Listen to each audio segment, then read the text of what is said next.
할렐루야, 할렐루야, 아멘. 우리의 믿음을 반석 되시는 주님 앞에 세우시는 거룩한 오늘의 예배 되시길 간절히 소망합니다.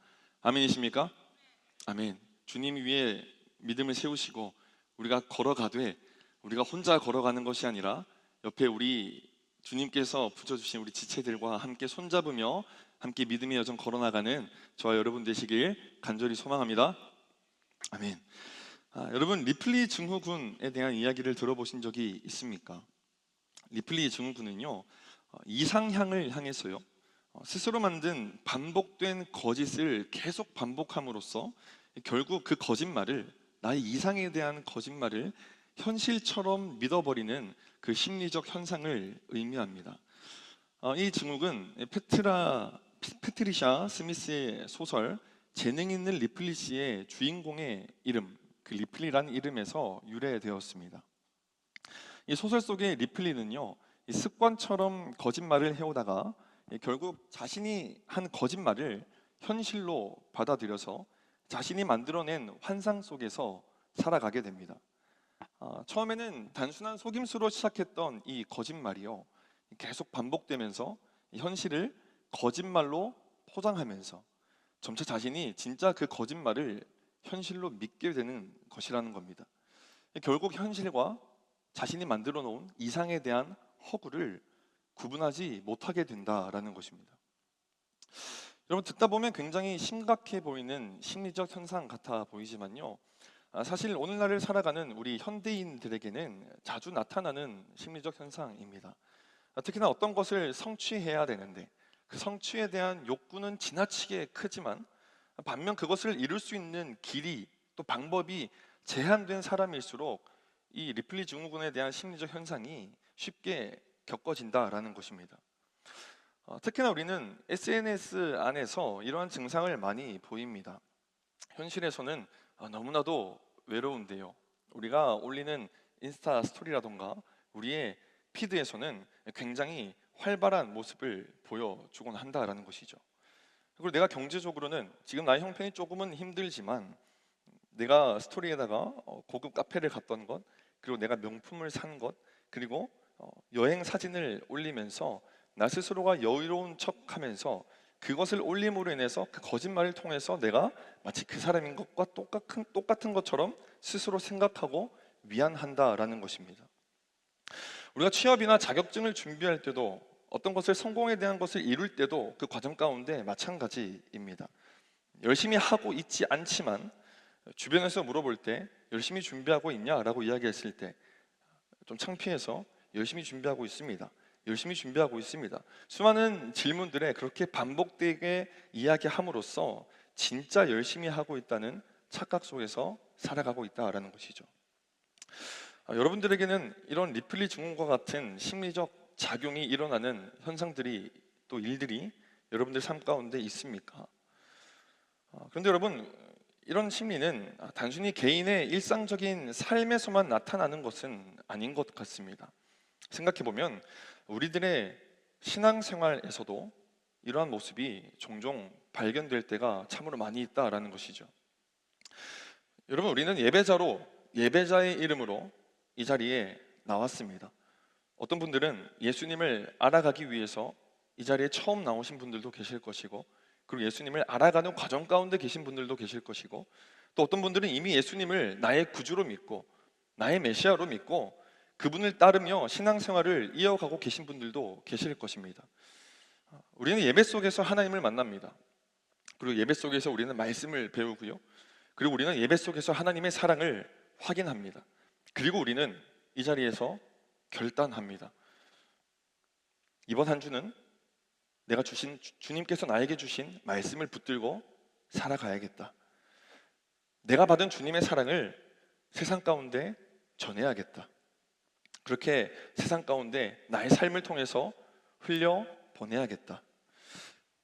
여러분, 그렇게 우리는 말씀대로 살아내려는 이 성취욕이 넘치는 상태로 우린 예배를 마치고 세상 가운데로 파송되어 말 그대로 선교적 교회로서 세상 가운데 나아갑니다. 하지만 여러분, 한 주를 살아가면서 우리는 과연 그 결단들을 잘 지키며 살아가고 있습니까? 우리가 결단했던 그 모습을 삶 가운데서 잘 실천하고 계시냐라는 것입니다. 지난주 말씀, 우린 이곳은 차별이 없는 공동체여야 합니다.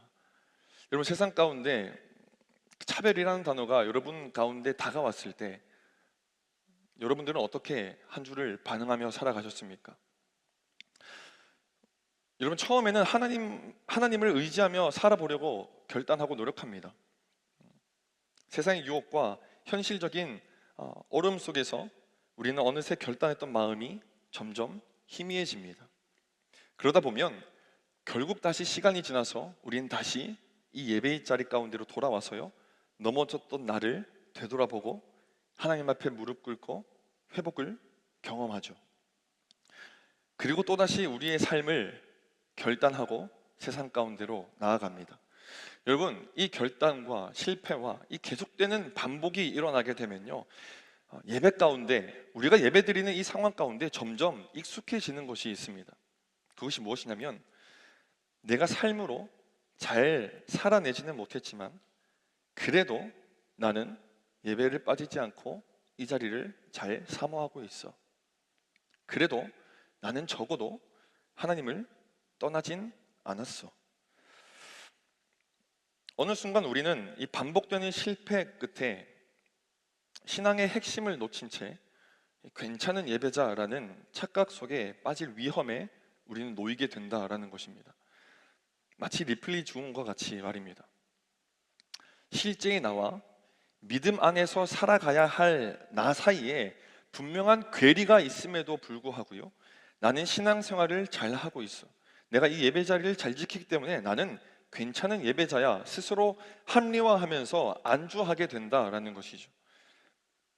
예배를 드리는 것 자체가 신앙의 전부가 되어버리고요, 교회 안에서만 예배를 열심히 드림으로써 세상 가운데 잘 살아내지 못한 그리스도의 삶을 가리고 포장하면서 우리 스스로를 위안 삼는다라는 것입니다. 여러분, 숭실대 권은경 교수님이 이런 이야기를 합니다. 우리는 우리의 일상에, 우리의 삶이 볼품 없을수록 예배의식에 집착하는 경향을 보입니다. 즉, 나의 공적인 삶이요, 그리스도인의 삶을 살지 못하고 점점 타락해 갈수록 양심을 어루어 만져주고 죄책감을 감추어줄 종교적 포장을 열심히 하고 살아간다라는 거예요. 그 종교적 포장이 무엇입니까? 우리를 감싸줄 것이 무엇입니까? 바로 예배라는 것입니다.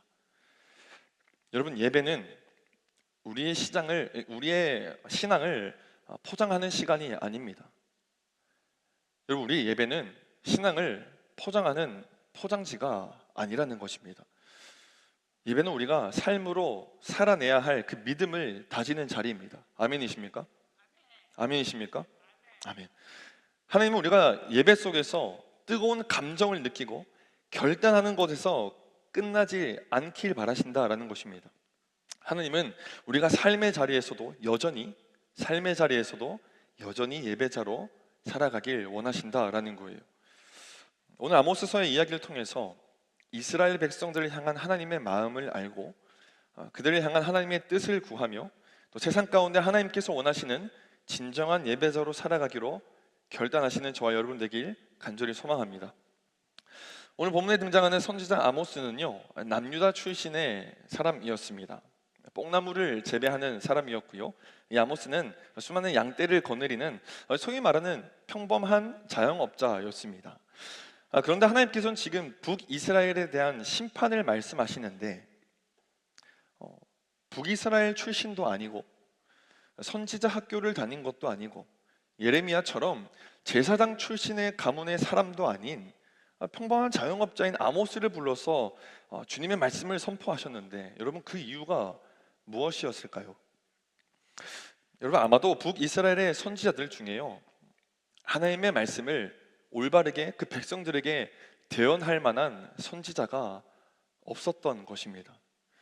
그렇기 때문에 하나님께서 지금 아모스를 세우셔서 북이스라엘로 보내시고 북이스라엘 백성들에게 하나님의 심판을 경고하게 하신 이 하나님의 목적과 상황은요, 하나님의 마음이 지금 간절하고 긴박하다라는 것입니다. 여러분, 무엇이 하나님의 마음을 이렇게 급하고 긴박하게 만들었을까요? 그것은 열방의 죄악된 모습들 때문이었습니다. 하나님은 아모스 선지자를 세우셔서요, 1장 말씀을 통해서 쭉 읽어 나가다 보면 이방 국가들이 서너 가지 죄로 인하여서 하나님께서 심판하신다라고 기록되고 있습니다. 그 죄악상들을 보면 정말 철저하게 윤리가 완전히 무너져 있다라는 것을 우리는 알 수 있습니다. 제가 대략적으로 조금만 이야기하도록 하겠습니다.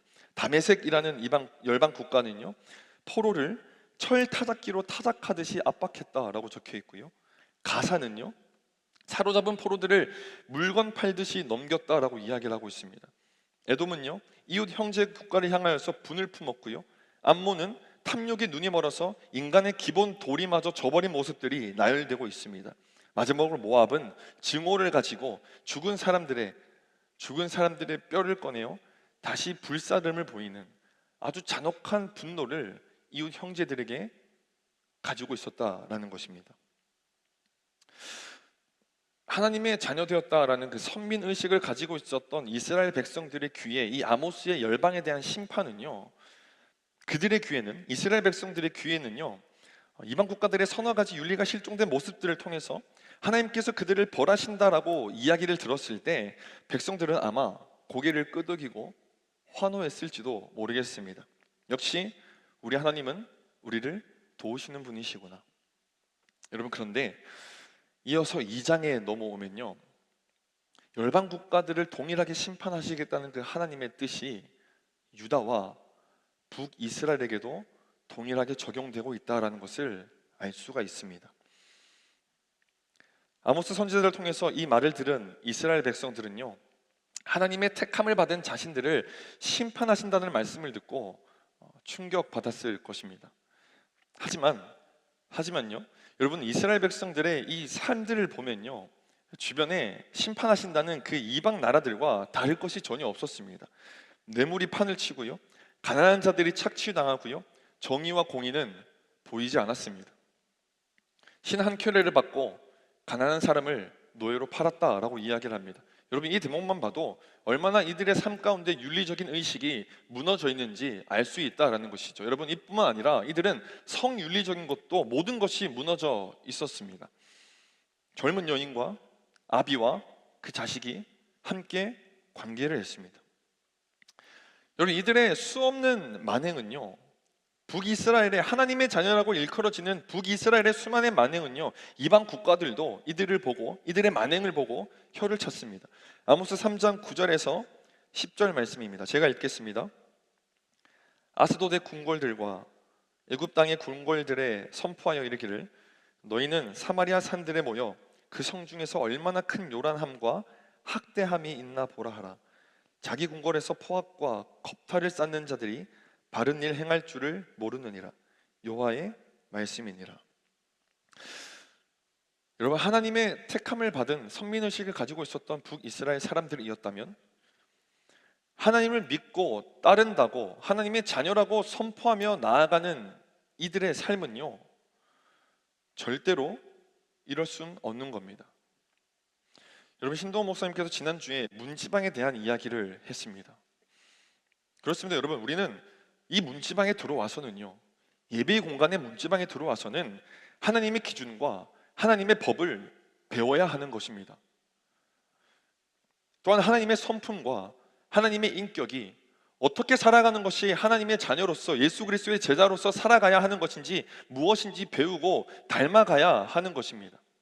그리고 우리는 이 문지방 안에서만 끝나는 것이 아니고 밖에 나가서도, 세상 가운데서도 그 가르침과 사랑과 하나님의 가치를 우리의 삶으로 증거하며 살아내어야 한다라는 것이죠.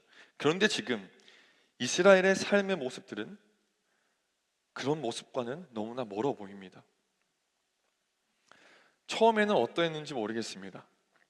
그런데 지금은 삶의 예배에 대한, 그런 삶의 예배에 대한 의지조차 보이지 않는 백성들의 무너진 삶의 태도, 하나님 말씀대로 살지 못하는 이들의 태도. 그런데 여러분, 이러한 삶의 모습들보다요, 더 놀랍고 충격적인 것이 있습니다. 그것이 무엇이냐면, 이러한 상황 가운데 있는 북이스라엘 백성들은요, 날마다 하나님을 뜨겁게 예배했다라는 것입니다. 아모스서의 수많은 구절들을 보면 이스라엘 백성들은 수많은 제사를 드렸고요, 번제와 소제를 드렸습니다. 절기와 성회도 빠지지 않고 참여했습니다. 그들의 성전에는 제물의 향기가 끊이지 않았습니다. 찬양 소리가 끊이지 않았고 화려한 예배를 언제나 하나님께 올려드렸다라는 것입니다. 아모스 본문 4장 4절에서 5절 말씀입니다. 우리 함께 읽도록 하겠습니다. 함께 읽습니다. 준비 시작. 너희는 베델에 가서 범죄하며 길갈에 가서 죄를 더하며 아침마다 너희 희생을 3일마다 너희 11조를 드리며 누룩 넣은 것을 불살라 수은제로 드리며 낙헌제를 소리내어 선포하려무나 이스라엘 자손들아 이것이 너희가 기뻐하는 바니라. 주 여호와의 말씀이니라. 아멘.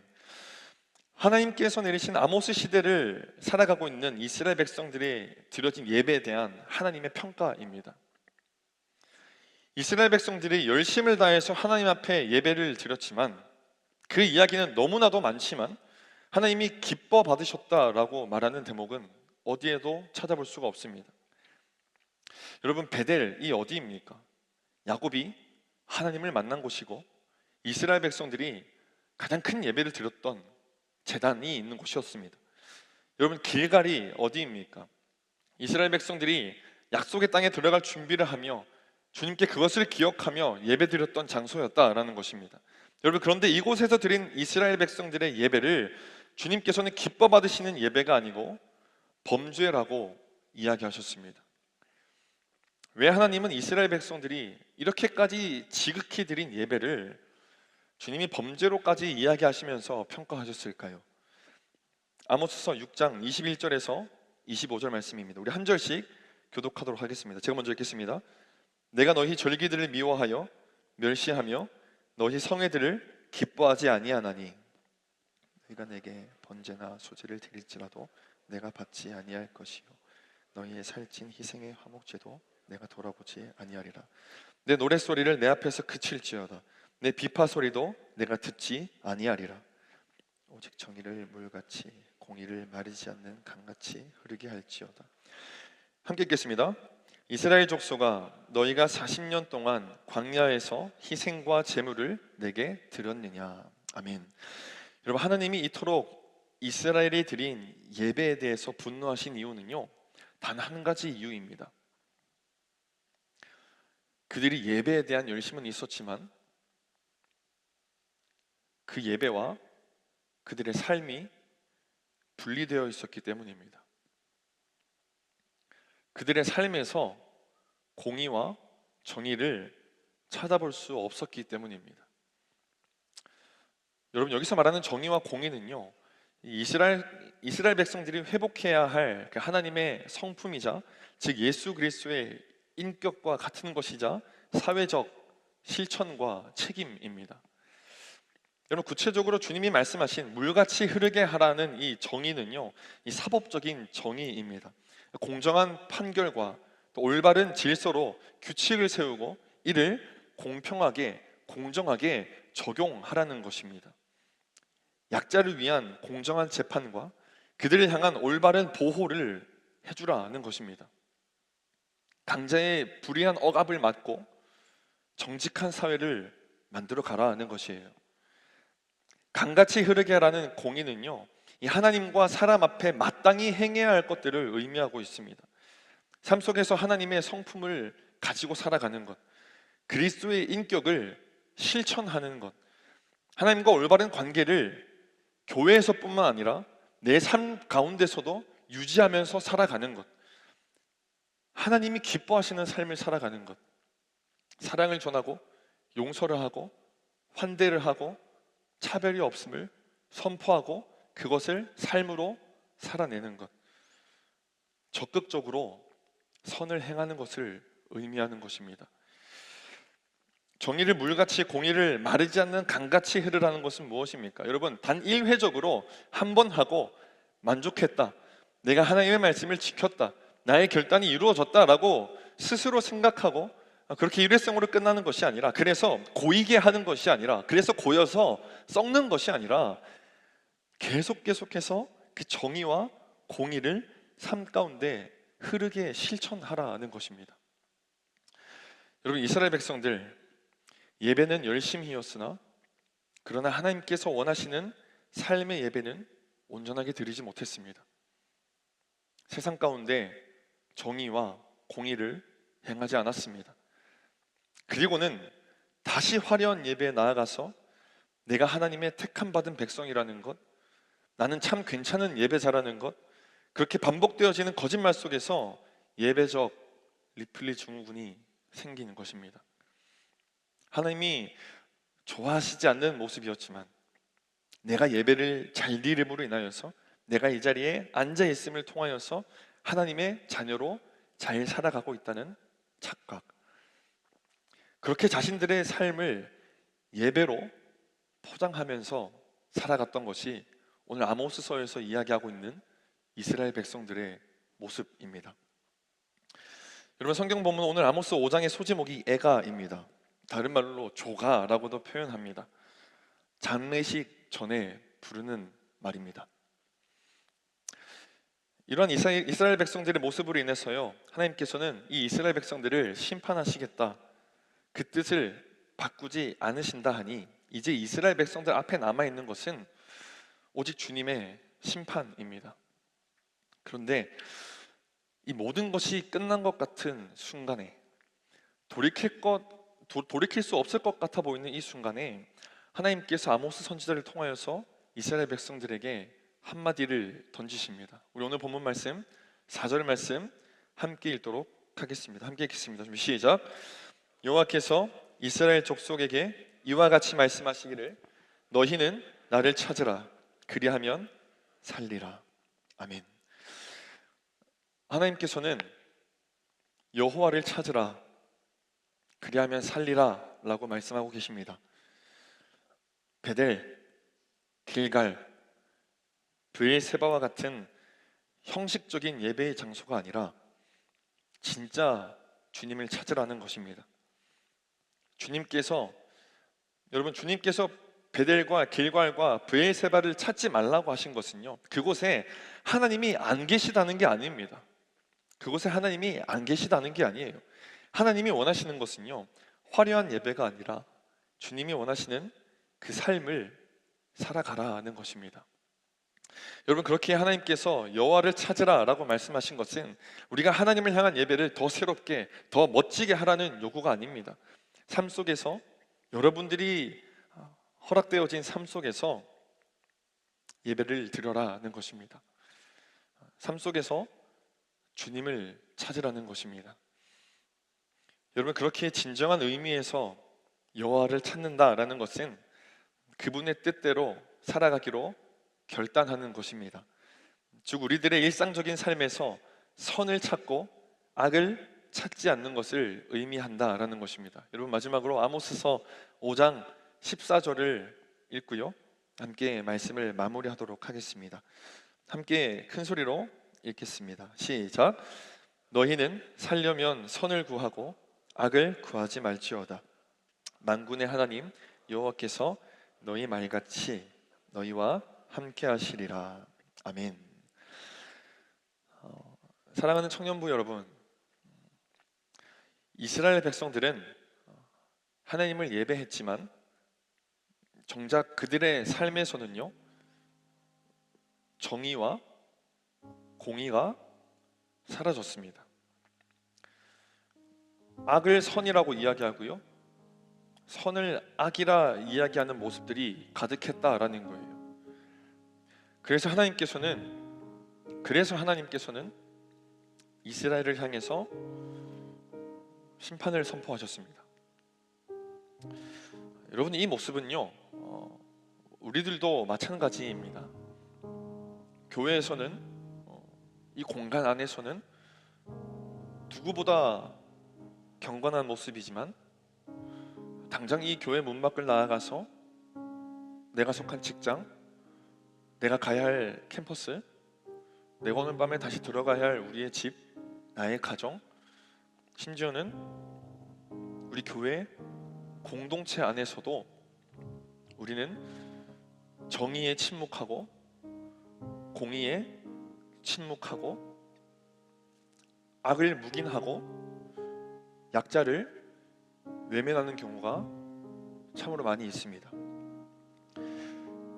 여러분, 만약에 이 자리에서 하나님을 뜨겁게 예배하면서도 각자의 삶 속에서 하나님이 원하시는 선, 정의와 공의를 행하지 않고 여전히 악을 선택하며 살아가고 있다면, 그리고 우리의 삶 속에서 정의와 공의가 흐르지 않고 말라가고 있다면, 그래서 결국 이스라엘 백성들처럼 화려한 예배를 드리면서도 스스로 속이며 나는 하나님의 자녀라는 신분을 확인하는 정도의 예배로서 끝마친다면, 그래서 우리도 우리의 삶을 화려한 예배로 포장하고 있다면, 어쩌면 오늘 드려지는 우리의 예배 역시 하나님께서